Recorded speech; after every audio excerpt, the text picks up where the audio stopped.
Optimize for time to value. Inevitably, when engineering and technology teams put together plans, they optimize the plan to reduce the cost and effort involved. But what they should be doing is to optimize the plan to reduce the time to value. Let me illustrate this with two recent examples. In December, which is last month, I was talking to this manufacturing company in the renewable energy space. They were on the verge of massive growth, but their rejection rates in the manufacturing process was actually holding them back. The manufacturing process consisted of multiple stages, and at the end of the last stage, they used to do quality control, and at that stage, a lot of items were getting rejected, and the rejection rate was around 15%, and they wanted to bring it down to about 5% in order to have sustainable growth. Now, to achieve this reduction in rejection rates, they wanted to measure what was happening at each stage in the manufacturing process so that they could identify things as and when they went wrong, so that they could either take corrective action or they could avoid investing more effort in items that were going to be rejected. So we figured out what were the various stages at which we wanted to take measurements and look at quality control and all of that, and we were trying to put together a timeline to implement the solution. And the manufacturing head of the plant wanted to go all out and said, let's do it all together and get down the rejection rate down to get the rejection rate down to 5%.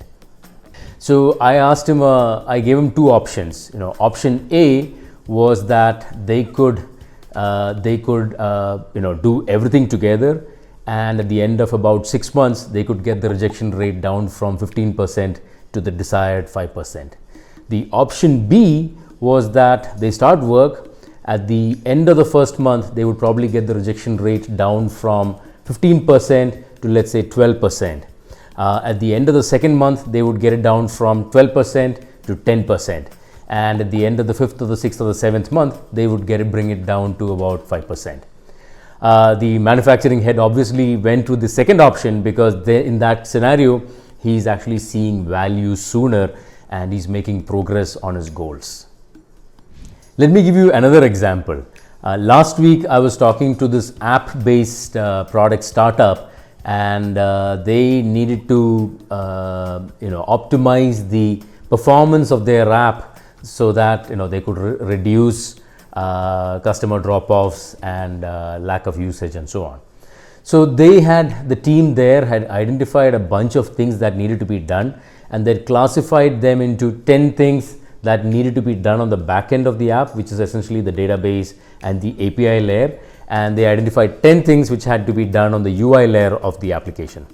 Over the last 2 months, they had done most of the things that was required on the back end.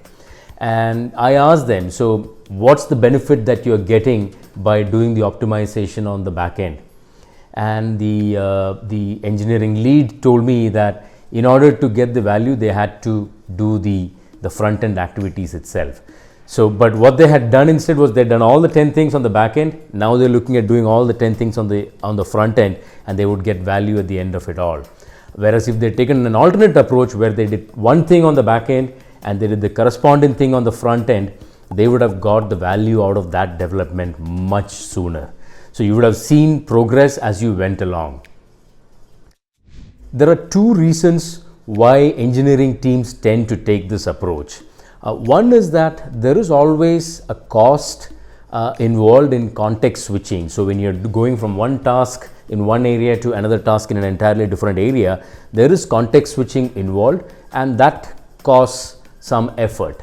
There is some time which is spent on that, and teams are trying to reduce that. The second aspect, I think, has got to do more with the background of the Indian software industry, because Indian software industry started from the services and the project-based work where you were trying to deliver an entire capability in a fixed period of time, where you wanted to avoid all the context switching and the cost associated with that. However, when you're working with products, it's always better to optimize your plans to get to value sooner even if it is marginally more expensive. Now, if you like this video, do give it a like, and if there are topics that you would like me to cover in upcoming videos, do leave a note in the comments or send me a message, and I would love to take up some of those topics. Thank you for watching and have a good one.